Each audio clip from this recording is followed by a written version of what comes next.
Thank you. Good afternoon. I link to water, of course, but as you can see, the word affordable. If you make a tank, a cistern under your house, it's not affordable economically, but it is acceptable. Certain measures, we need to accept them, even if they are not economically feasible. They are signing the COP21 now in New York, okay? So what are we doing at our house? Let's look at Malta. Energy intensity, the last line, the red line down there. It's not going down so fast, but the green line is going up. Yes, we are getting more money with the energy that we are importing. We feel good because we are producing renewable energy. Look at the red part at the right-hand side.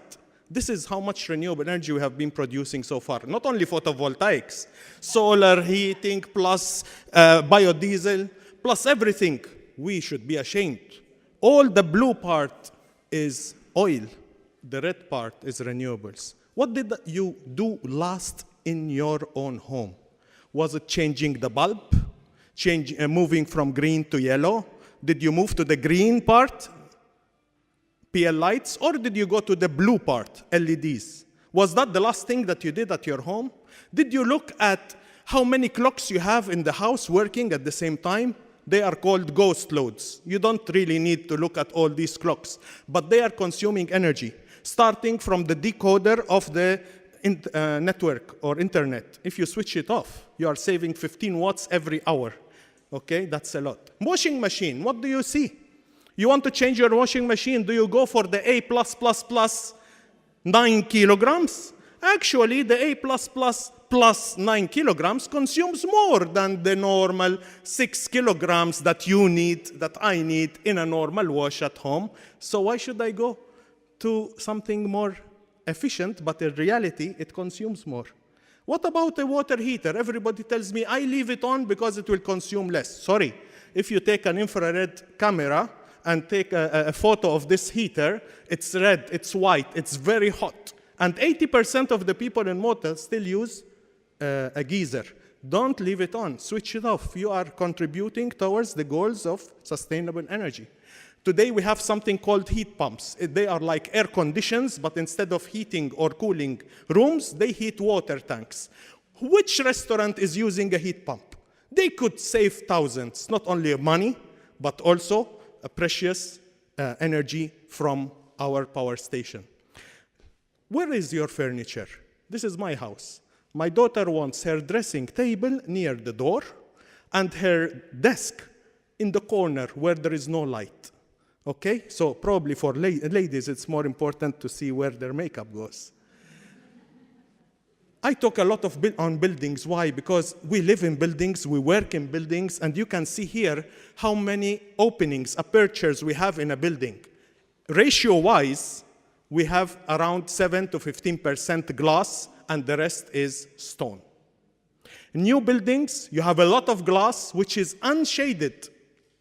Very big problem for Malta. You are creating a greenhouse in all these big new offices, which we boast are modern. They are not modern. They will make your life hotter. But there are ways how to go around it. You can create shading. These are beautiful buildings. Okay? The shading can be by recessing the glazing, the big glazing backwards. It can be by making vertical or even simple concrete overshading to make your life. You still get light, but that light is diffuse light, and it makes a lot of sense because it's very pleasant. Colors. We are in the Mediterranean. Why should we use gray and black for our single-leaf wall buildings? You are creating an oven now, not a greenhouse effect. We should go for light colors. That's why multi-stone is light in color. It has emissivity of very high, so it emits, it takes away the heat, and it absorbs very little. These are the modern buildings. This photo, I took it a few days ago.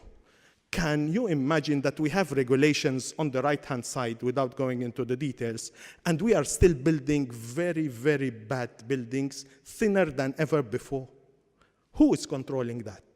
Nobody. We have forgotten solar heaters, which are 3 times more efficient than a photovoltaic system. Occupy at least half of the area of a PV system to produce the same amount of energy. But the largest system that we have of solar heaters in Malta is only 80 apartments in the housing authority, which was built 10 years ago. We have new regulations of how you can build and how you can put photovoltaics on the roofs. Today, a photovoltaic panel on the roof by law cannot be higher than 1 meter from roof level. Sorry. If a photovoltaic panel is in the shade, it will not produce energy. Why did you make that law? Because they are unsightly. Find another solutions. Don't do these things because they defeat the whole purpose, okay? Solar energy. Yes, we do a lot of research on that, but there is something very important in summer now. We are coming to realize that even in the shade, under an umbrella, a human being is receiving 60% of UV radiation, even in the shade. So be careful. It's not a matter of between 11 and 3 o'clock and not in the sun and put so and so. We need education, not only formal education, but we have to go even further to the houses, to the students, to the people in the street, okay? That could be another occasion, something like that. We put it right up front, Filentrata, and at the beginning of Valletta. We repeat the same thing and let people hear. This is my son, 10 years ago, Ochia. We have a lot of choices. Take a choice. Leave the money till the end. Take a choice. Fix your problems in regards to sustainable energy. Write, read. We want our children, when they are 10 years old, they run. That photo was in the San Antonio, so we are talking about the palace as well. Run and smile. That's what we want our children to have in 30, 40 years' time. Thank you.